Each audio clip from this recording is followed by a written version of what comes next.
दोस्तों, आज मैं आपके लिए टॉप 4 नॉलेजेबल फैक्ट लेके आया हूँ जो आपने शायद ही कभी सुने होंगे और ये फैक्ट जान के आप कहेंगे वू अमेजिंग। तो चलिए शुरू करते हैं। फैक्ट नंबर 1, एलेक्सीथेमिया अ फिजिकोलॉजिकल डिसऑर्डर। दोस्तों, क्या आपको पता है कि फिजिकोलॉजिकली एक ऐसी भी बीमारी होती है जिसमें आप अपने सामने वाले व्यक्ति को अपनी अनुभूतियाँ यानी कि आपकी अपनी फीलिंग बता नहीं पाते और इस मानसिक बीमारी की परिस्थिति को कहा जाता है एलेक्सीथेमिया, जो अक्सर आजकल के ज़माने में प्रभावी रूप से देखने को मिल जाती है। अगर सरल तरीके से समझे तो कई चोट लगने के बाद जो आपकी दशा होती है वैसी हालत इन परिस्थितियों में देखने को मिल जाती है, जिसे भावनात्मक विकार भी कहा जाता है। ये लक्षण पीढ़ी दर पीढ़ी मनुष्यों में होती है, परंतु कुछ परिस्थितियों में ही ये प्रभावी हो सकती है। वैज्ञानिकों और रिसर्चरों के अनुसार अब तक इस मानसिक बीमारी का कोई भी इलाज ढूंढा नहीं जा सका है, परंतु न्यूरोसर्जन अब भी इस बीमारी का इलाज ढूंढने में लगे हैं और वो इसके लिए MRI जैसी तकनीकों का यूज़ करते हैं और पता लगाने की पूर्ण कोशिश करते हैं कि इस रोग का निदान कैसे किया जाए। इसके बारे में क्या आपको कभी पता था?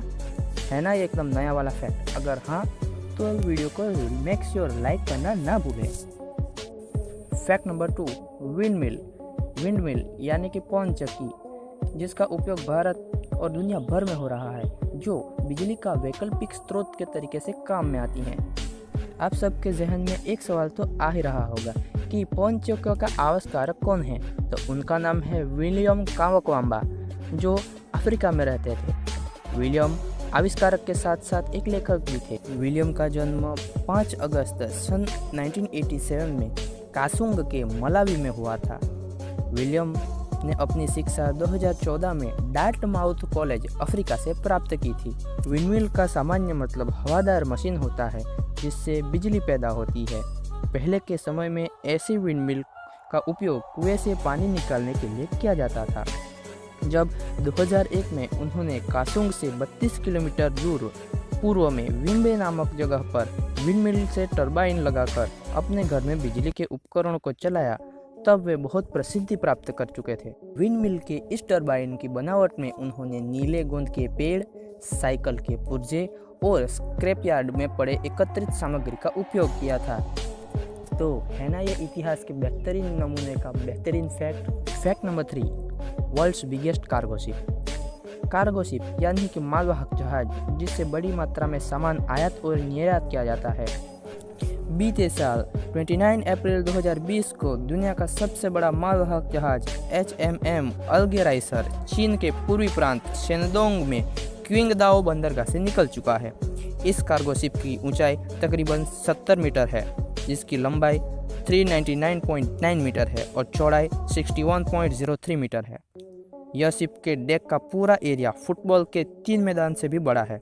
ये जहाज बंदरगाह से 4560 TEU रसायन, मशीनें और इलेक्ट्रिक सामान लेकर रवाना हुआ है। इस शिप की खास बात तो यह है कि ये एक ही बार में 24,000 कंटेनर इस पर एक बार में लादे जा सकते हैं। अब ये जहाज चीन से निकलकर शंघाई, याटिन, स्वेज-नजर, रोटरडैम, हेवर्ग, एंटवर्प और लंदन जाएगा। तो है ना ये एक अमेजिंग फैक्ट? ये जानकर आपको कैसा लगा मुझे कमेंट बॉक्स में ज़रूर बताएं। तो चलिए दोस्तों, अब है हमारा आखिरी फैक्ट की बारी। ये फैक्ट आपको बहुत खुश करने वाला है क्योंकि ये फैक्ट है पिंक रिवर डॉल्फिन के ऊपर। तो दोस्तों, आज से पहले क्या आप जानते थे कि डॉल्फिन पिंक यानी कि गुलाबी रंग की भी होती है? अगर नहीं जानते थे तो लाइक करो, और अगर आप जानते थे तो मुझे कमेंट में बताओ कि कौन कौन लोग थे जो इसके बारे में पहले से जानते थे। अमेज़न पिंक रिवर डॉल्फिन में किसी भी मीठे पानी की डॉल्फिन से ज़्यादा बड़ा शरीर और बड़ा दिमाग होता है।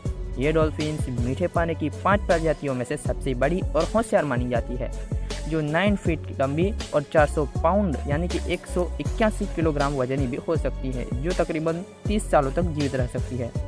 इसके खाने में दांतेदार व्हेल, जिसमें पिरान्हा सहित 53 से ज़्यादा अधिक प्रजातियां शामिल हैं।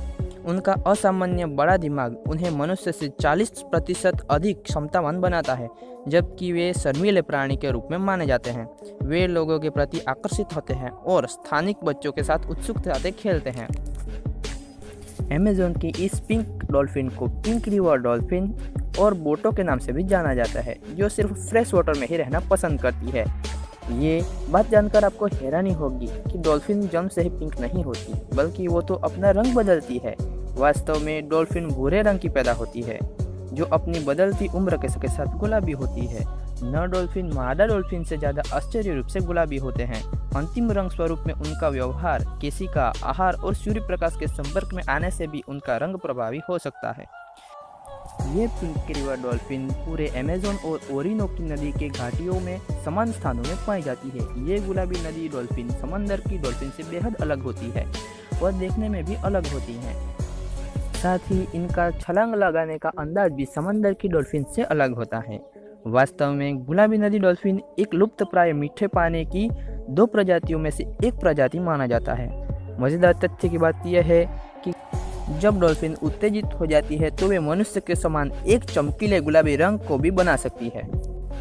मेक श्योर मेरा ये वीडियो आपको अच्छा लगा, और आने वाला नेक्स्ट वीडियो मैं टोर्नेडो पे लाने वाला हूँ, यानी कि बवंडर क्या होता है, वो क्यों पैदा होता है, और इसी बवंडर के मैं आपको कुछ असल किस्से दिखाऊंगा जिसे देख के आपके रोंगटे खड़े हो जाएंगे। तो मेक श्योर आप इस वीडियो को लाइक करें, सब्सक्राइब करें और नेक्स्ट वीडियो के लिए तैयार रहें। Take care and thanks for watching.